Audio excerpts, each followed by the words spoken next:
Sorry. Not.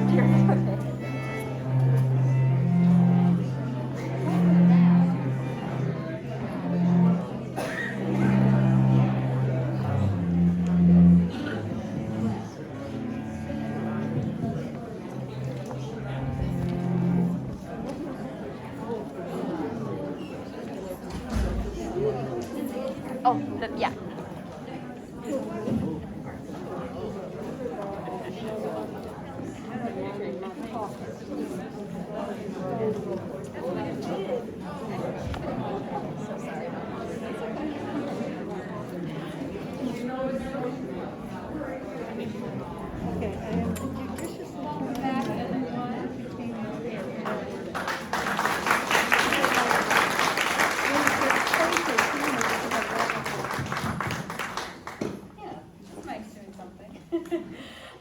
Thank you again so much for being here. We are just thrilled to be playing this concert for you, and we have one more piece on the menu, which Aline will talk about in just a minute. But I am going to just give a quick update of the other things that the Newport String Project is up to these days. So, in addition to performing as a quartet, the other huge part of our mission is teaching, and so we have, I think, at least 40 students, 48?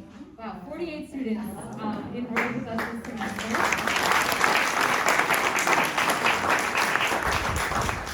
Yes, super exciting. And in addition to our partnership with the MLK Community Center in Newport, we've also added a partnership with the Met School, which is a high school in Newport, and we have 15 students in sort of a pilot program there. And they're really fantastic. A lot of them are beginners, not all, but they're just so enthusiastic about learning. And if I may say, I'm very excited because 5 of them decided to be violists. So, we've got some awesome people joining the dark side of it, which is just excellent. So we have, full teaching schedules, which is wonderful. And then another really exciting thing that we're doing in November, we don't have an official Newport String Quartet concert, but we're going to be doing a series of pop-ups around Newport at libraries and some schools, and we're doing this really fun string quartet and narrator version of Rapunzel, and I guess narrators, because we will all be narrating it. So that's going to be a very fun adventure. So that's really great that we're going to get to share sort of what we're doing with different parts of the Newport community and just keep expanding our reach and making our music more accessible and getting to connect with other parts of the community. So yeah, that's the update. And now on to the worship. Great, so we're continuing on our little exploration here of American music, and this, the final piece is the perspective sort of an outsider, I guess you would say. This piece dates from a really prolific period in Anthony Dvorak's life when he had a 3-year residency here in the United States. And it was really an example of a remarkable cultural exchange. Some of his famous works from this period include the New World Symphony, the Humoresques, which many beginner pianists will have learned, the Cello Concerto, and of course this piece that we're about to play for you with the American String Quartet. I think any discussion of this period of his life has to include a mention of a remarkable woman named Jeanette Thurber. She was a wealthy and persuasive patron of music who had this ambitious plan to create a national school of music, but also a national school of composers. And it was a really progressive kind of idea that she had. I'm not sure that this is doing anything for me.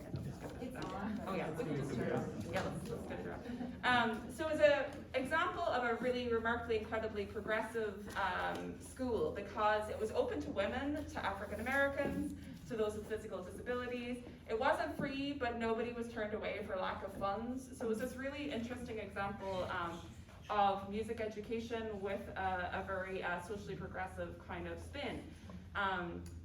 The negotiations, she had to negotiate with Dvorak. He took some persuasion to come on this trip. So it was a lengthy negotiation, and it culminated in a 6-page handwritten contract, which was rediscovered bound in a green ribbon not too long ago. Dvorak was offered the sum of $15,000, which was a remarkable offer in those days, and it was more than 25 times what he would have made at home, and he would have the summers off. So in return, Gerber asked for him to come and teach regular hours on a weekday. He would only teach the best students, and then he would also conduct concerts. So he took some persuading, but eventually set sail with his wife and 2 of his 6 children, and they arrived in New Jersey on September 22nd, 1892. This was a big year for Newport, just putting this in some like Newport historical context. Marble House, Ochre Court, Rough Point all date from right around that period. So it's interesting to put it in those kind of terms. He was quickly put to work and was introduced to this whole new world of musical languages, which were really new to him. Spirituals, music of Native American tribes, and it led him to say this famous quote by him: "In the Negro melodies of America, I discover all that is needed for a great and noble school of music." So you can tell sort of what his perspective was as an outsider coming into this really rich musical environment. By the end of a pretty stressful first year in New York, Dvorak accepted an invitation to travel to this tiny farming community in Spillville, Iowa, which was largely made up of Czech immigrants. And he was just so glad. He had become quite homesick at this point. He was so glad to be sort of surrounded by familiar culture, and it was just a really exciting summery time for him to go there. So he completed the sketches for this work actually in just 3 days of being in Spillville. So he had this kind of new flowering and burst of creative energy. In the first movement, you're going to hear, I think, very sort of analogous to the Passacci, the first piece we played, this kind of evocation of wide open spaces. The movement kind of opens with this shimmering accompaniment in these 3 parts. And because Dvorak was a violist, very often the violist gets to present the tune for the first time. So you'll hear this really warm melody stated in the viola at the beginning. So it's a movement that really kind of overflows with joy and optimism. And in the score, he wrote "How Beautifully the Sun Shines" after this, so it's very appropriate for today. Then the second movement is this hyper romantic, yearning quality to it. It's sometimes thought of as, or one critic described it as the Bohemian Blues, which is sort of an interesting framing for it. And then we have a really fun scherzo movement. A little fun detail in the scherzo is that Dvorak was an avid breeder of pigeons, and on his visit to Iowa, he was really delighted to hear the sounds of birds again, because he had been in the city the whole year. So the children of Spillville had their own stories to tell about Dvorak, in that apparently he used to ask them to chase off the starlings because they were bothering him while he was trying to compose. But one of the birds that he heard, one of the birds that he thought he heard was the scarlet tanager. And so the music history story goes is that this tune that's incorporated in the scherzo is actually the song of the scarlet tanager. However, in the last couple of years, it turns out that people have a different theory, that he might actually have been listening to a little bird called the red-eyed vireo instead. So it just goes to show you about how stories and history kind of get accepted, and sometimes there's new information that comes along. It's sort of a neat moment of discovery. And then finally we have this really fun, rollicking fourth movement. And I think that one, you'll hear this rhythmic pattern at the beginning, and it really recalls this idea of him heading out to Spillville on the train. He loved trains, and it's got that kind of clickety-clack sort of rhythm at the beginning that you'll hear. And one little thing to listen for in the fourth movement too is that there are a couple of moments where this very slow, solemn hymn tune takes over. And it's supposedly that had its roots in a Czech hymn, Wenceslas hymn. So yeah, we hope you enjoy. This is Dvorak's American String Quartet.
So I'm going to wander over and open up the chapel for anybody who would like to take a peek.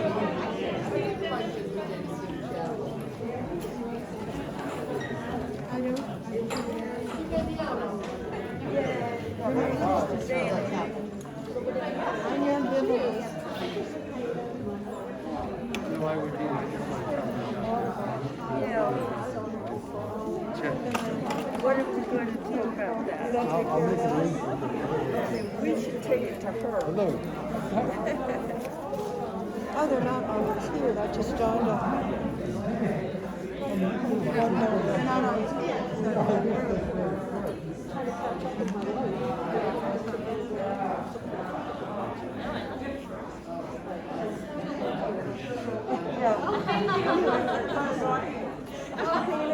Next time.